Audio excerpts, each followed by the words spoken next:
João capítulo 2, continuando o nosso devocional, né? Então hoje nós vamos estar meditando no Evangelho segundo escreveu João, no capítulo 2, tá? Vamos começar com uma oração. Pai, muito obrigado por mais esse tempo, seja um tempo na Tua presença, um tempo para o Senhor falar aos nossos corações. Abençoa cada um que está assistindo esse vídeo, Senhor. Que seja para o louvor da Tua glória, para a edificação da igreja, para o bem do mundo, Senhor. Que seja um tempo, Senhor, que o Senhor fale aos nossos corações, Senhor. Que não seja eu falando, mas que as Suas palavras na Escritura, Senhor, fale poderosamente ao nosso coração, Pai, em nome de Jesus. Amém. Amém. Então vamos lá. João capítulo 2. Jesus transforma a água em vinho. No terceiro dia, houve um casamento em Caná da Galileia. A mãe de Jesus estava ali. Jesus e seus discípulos também haviam sido convidados para o casamento. Tendo acabado o vinho, a mãe de Jesus lhe disse: "Eles não têm mais vinho." Respondeu Jesus: "Que temos nós em comum, mulher? A minha hora ainda não chegou." Sua mãe disse aos serviçais: "Façam tudo o que ele mandar." Ali perto havia 6 potes de pedra, do tipo usado pelos judeus para as purificações cerimoniais. Em cada pote cabiam entre 80 e 120 litros. Disse Jesus aos serviçais: "Encham os potes com água", e os encheram até a borda. Então lhes disse: "Agora levem um pouco ao encarregado da festa." Eles assim fizeram, e o encarregado da festa provou a água que fora transformada em vinho, sem saber de onde este viera, embora soubessem os serviçais que haviam tirado a água. Então chamou o noivo e disse: "Todos servem primeiro o melhor vinho, e depois que os convidados já beberam bastante, o vinho inferior é servido, mas você guardou o melhor até agora." Este sinal milagroso em Caná da Galileia foi o primeiro que Jesus realizou. Revelou assim a sua glória, e os seus discípulos creram nele. Jesus purifica o templo. Depois disso, ele desceu a Cafarnaum com sua mãe, seus irmãos e os seus discípulos. Ali ficaram durante alguns dias. Quando já estava chegando a Páscoa judaica, Jesus subiu a Jerusalém.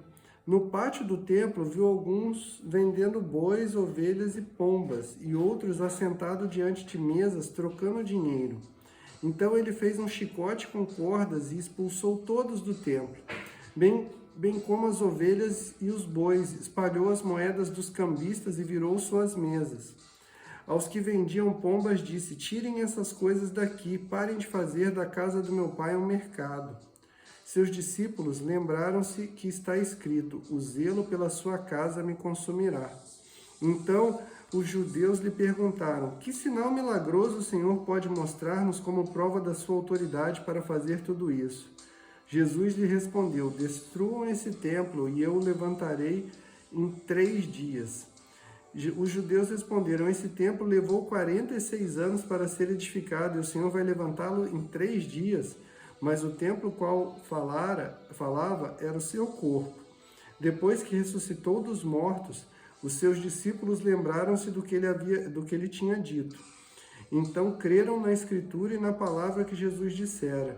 Enquanto estava em Jerusalém, na festa da Páscoa, muitos viram os sinais milagrosos que ele estava realizando e creram em seu nome. Mas Jesus não se confiava a eles, pois conhecia a todos. Não precisava que ninguém lhe desse testemunho a respeito do homem, pois ele bem sabia o que havia no homem. Glória a Deus. Amém. Senhor, fala conosco. Seja um tempo para edificação, Senhor. Senhor, o Senhor é o autor. Eis aqui o seu livro, Pai. Que seja o Senhor falando conosco, Pai, em nome de Jesus. Muito bem. Então, assim, esse texto tem alguns pontos que, assim, falam muito ao meu coração, mas o que me chama bem nesse momento, hoje, me chama a atenção a respeito do primeiro milagre, por exemplo, a respeito da água em vinho. Eu acho, assim, muito interessante no versículo 11, quando fala assim: "Este sinal milagroso em Caná da Galileia foi o primeiro que Jesus realizou, revelou assim a sua glória e os seus discípulos creram. Então, assim, os milagres não era uma coisa aleatória, não era só, por exemplo, para encher o pessoal de vinho, né? Olha aqui o final do texto, o que fala? Ele revelou assim a sua glória e os seus discípulos creram nele. Então, assim, os sinais, eles têm um objetivo, glorificar o Senhor, né? E eles são, e muitas das vezes, é a forma como Deus usa para que as pessoas venham a crer, né? Então, assim, muitas das vezes a gente vê hoje em dia aquela busca do milagre pelo milagre em si, né? Aquela coisa da multidão que queria o pão, né? Mas a ideia do milagre, o milagre ele não é o objetivo em si da coisa. O milagre ele tem por objetivo a glória de Deus e gerar fé no coração das pessoas, né? Você pode ver que nos últimos versículos do capítulo 2 fala a mesma coisa. Muitos viram os sinais milagrosos que ele estava realizando e creram no seu nome. Mas Jesus não se confiava a eles porque conhecia a todos, não precisava que ninguém lhe desse testemunho a respeito do homem, pois ele sabia o que havia no homem. E a segunda parte desse texto é a respeito da purificação do templo, porque o que acontecia?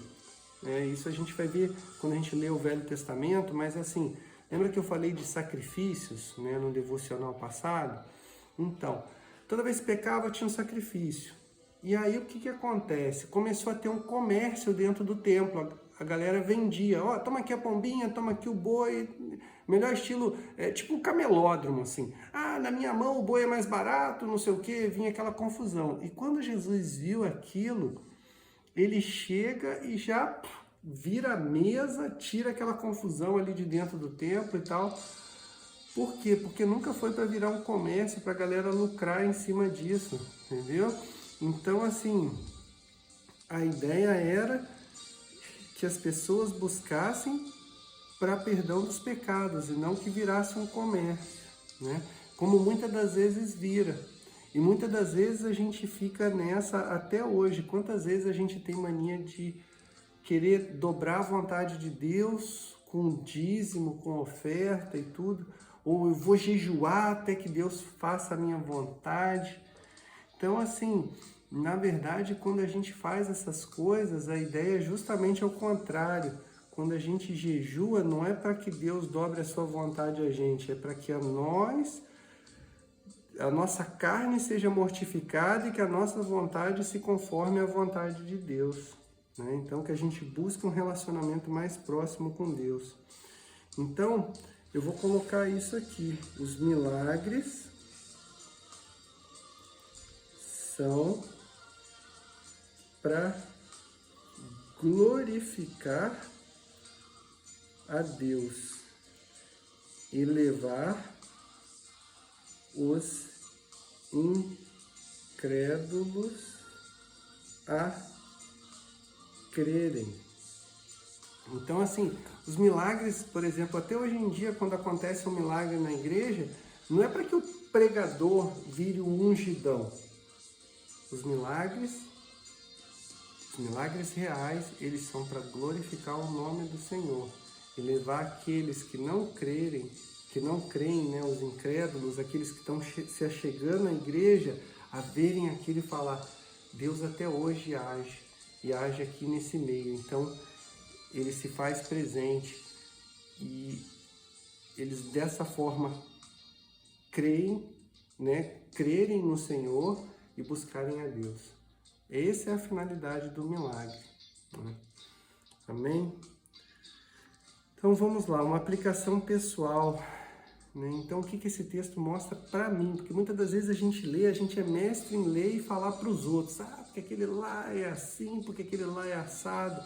Não, é aplicação pessoal, que eu não busque a Deus com motivação errada, que eu não ore, que eu não jejue, que eu não medite para dobrar a vontade de Deus, mas buscar um relacionamento verdadeiro, que eu sacrifique a minha carne, não para conseguir o favor de Deus, mas para conseguir um verdadeiro relacionamento com Ele, né? Então, assim, a respeito do caráter de Deus. Então, o caráter de Deus se revela nos seus milagres para glorificar o seu nome e não para dar glória para as pessoas através das quais os milagres acontecem, né? Então, tudo que Deus faz é para a glória do seu nome, né? E motivos para agradecer. Nesse texto, motivos para agradecer. Então, assim, quando Jesus purifica o templo, ele está mostrando o verdadeiro sentido dos sacrifícios, né? Não é para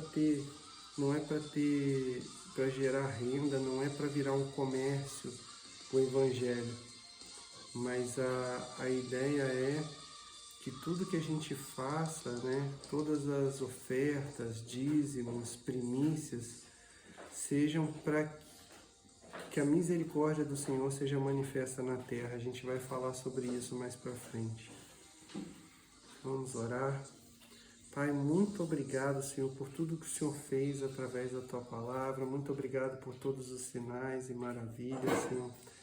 Pai, que nós possamos cada dia mais, Senhor, buscar a Ti, Senhor, buscar um relacionamento íntimo e sincero contigo, Senhor. Muito obrigado, Senhor, por tudo que o Senhor faz, que o Senhor mesmo ontem, hoje e sempre será, Senhor. Nós te pedimos, Senhor, manifesta a tua glória, Senhor. Glorifica o Teu nome, Senhor, nas nossas vidas e através de nós, Senhor. É o que nós te pedimos, agradecemos, bendizendo o Teu nome, em nome de Jesus. Amém.